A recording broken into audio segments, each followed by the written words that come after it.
चुनाव है भैया, यहाँ सब पब्लिक जानती है। पब्लिक के बीच नेता जाते हैं, अपने पक्ष में वोट मांगते हैं। पब्लिक सब कुछ जानती है।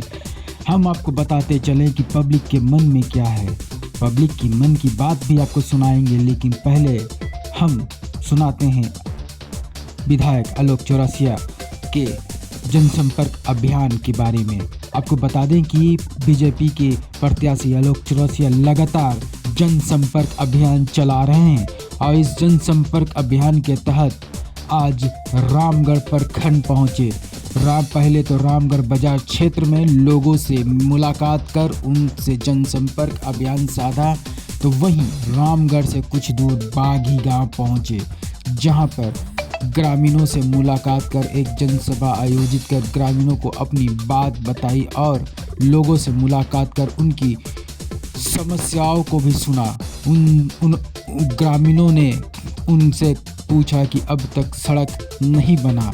आलोक चौरसिया जी ने कहा कि सड़क पास है, लेकिन सरकार जो विपक्ष की सरकार थी उसने बनने नहीं दिया। बहरहाल बातें जो भी है, बीजेपी प्रत्याशी आलोक चौरसिया के प्रति लोगों का मन में खटास है या नहीं, ये तो आने वाला वक्त यानी कि 13 नवंबर को पता चलेगा कि जब ईवीएम में लोग वोटिंग करेंगे और जब रिजल्ट आएगा तब यह स्पष्ट होगा कि आलोक चौरसिया जी को कितना पसंद यहाँ की विधानसभा क्षेत्र की जनता करती है। हालांकि ये भी आपको बता दें कि रामगढ़ प्रखंड मजबूत है। ये तो आने वाला वक्त यानी कि 13 नवंबर को ही पता चलेगा कि भारतीय जनता पार्टी के प्रत्याशी आलोक चौरसिया जीतेंगे या इंडी गठबंधन के प्रत्याशी KN त्रिपाठी, या फिर दोनों को मात देकर निर्दलीय प्रत्याशी दिलीप सिंह नामधारी। ये तो आने वाला वक्त बताएगा। फिलहाल हम आपको बताते चले कि भारतीय जनता पार्टी के प्रत्याशी आलोक चौरसिया ने रामगढ़ प्रखंड के में अपना कार्यालय का उद्घाटन किया। इस कार्यालय में उद्घाटन करने के बाद उन्होंने क्या कुछ कहा हम आपको सुनाते हैं, लेकिन हम आपको पब्लिक की बात सुनाएंगे अगले एपिसोड में। फिलहाल आप सुनिए भारतीय जनता पार्टी के प्रत्याशी माननीय विधायक आलोक चौरसिया जी ने क्या कहा।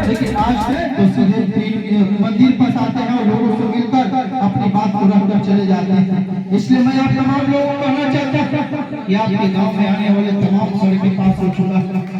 आपके ग्राम से भरे इस एरिया में आने वाला उस सड़क पास हो चुका है, लेकिन दुर्भाग्य है इस राज्य में भारतीय जनता पार्टी की सरकार नहीं गई और आज और 2-3 साल कोरोना के चलते विकास कार्य अवरुद्ध हुआ।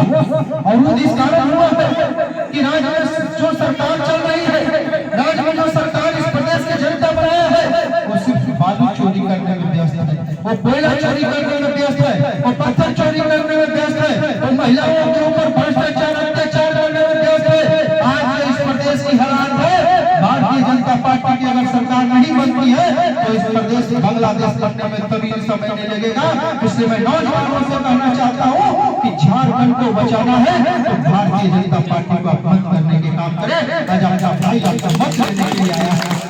मैं इस चीज को कहूंगा कि कमी इंसान से ही होता है, कमी इंसान से ही होता है और उस कमी को पटना आपका काम है। मैं जब इस गांव में जब पहली बार आया था आप सबों से आशीर्वाद लेने के लिए, जिस पिता की बनाया हुआ विरासत को, जिस स्वर्गीय अनिल चौरसिया जी के बनाए हुआ सोच को और इस क्षेत्र के जनता के एक मन में आज युवा जो नहीं देखे होंगे उस दौर को, जिस दौर में लोगों ने अपनी लड़ाई को अपनी मजबूती से करने के काम किया, उसी का बेटा आपसे आशीर्वाद लेने के लिए आया है।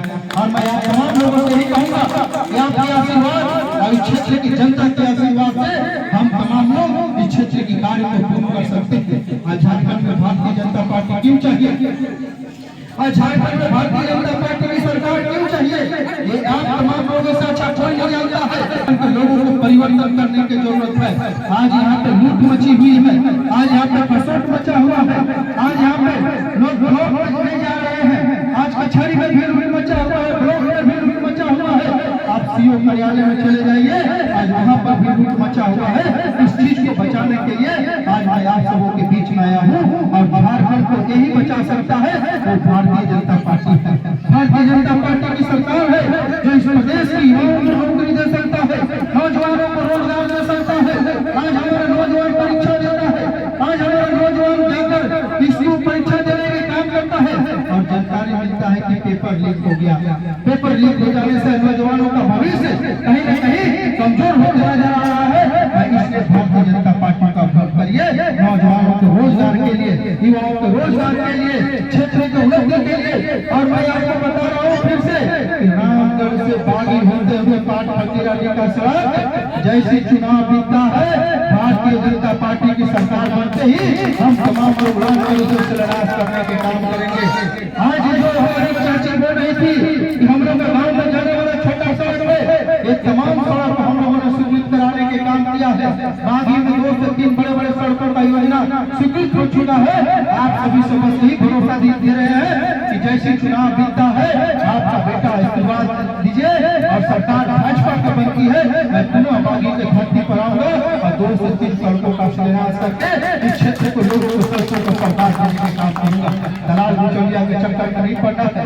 आज गरीब युवा की आवाज और सम्मान अगर किसी ने बढ़ाया है तो आपके आशीर्वाद से हमने बढ़ाने का प्रयास किया। हमारे पास बागी हो या किसी भी क्षेत्र में लोग आते हैं, आसानी से मिलते हैं, अपनी बात को रखते हैं और अपने चले जाते हैं और अपनी समस्याओं से हम तमाम लोग को अवगत कराकर अपने कार्य को पूर्ण भी कराने के काम करते हैं। इसलिए मैं बागी के नौजवानों से भी मैं कहना चाहता हूँ कि समस्या जो भी हो जरूर आप मिलने का प्रयास करिए, आइए, बुलाइए, जाइए, बात करिए। अन्यथा क्या होता है कि जब लेन कम हो जाता है तो लोगों के मन में लगता है कि हमने जिम्मेवारी दिया और हमारे पास नहीं आए। इसलिए मैं आप सभी से कहूंगा कि आज कमल का फूल छाप को दबाना है और भारतीय जनता पार्टी की सरकार बनाना है, कि भ्रष्ट सरकार को हटाना है जिसका मंत्री आज 55 करोड़ रुपया लेकर जेल में है, जिसका सरकार में जमीन चोरी किया है, जिसका सरकार जमीन का दलाली किया है, जो जमीन का घोटाला हुआ है, कोयला घोटाला हुआ है, बालू घोटाला हुआ है, ये तमाम ऐसे घोटाले इस राज्य में हुई है। इसके लिए भारतीय जनता पार्टी को मत करे और झारखंड में बीजेपी का एक मजबूत और एक ईमानदार सरकार बनाने के काम करे। जिस तरीके से नरेंद्र मोदी ने घर घर लोगों को राशन देने के काम कर रहा है, घर घर लोगों को योजनाएं देने के काम कर रहा है, उस योजनाओं से कहीं न कहीं हम तमाम लोगों को आप सभी को सहयोग से लाभान्वित होनी चाहिए और हमें लगता है कि लोग लाभान्वित हो रहे हैं।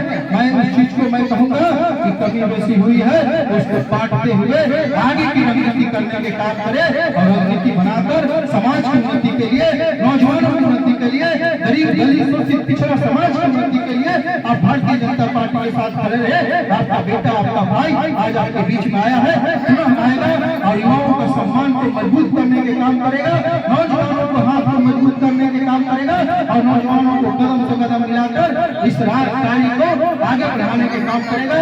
इन्हीं जनशब्दों के साथ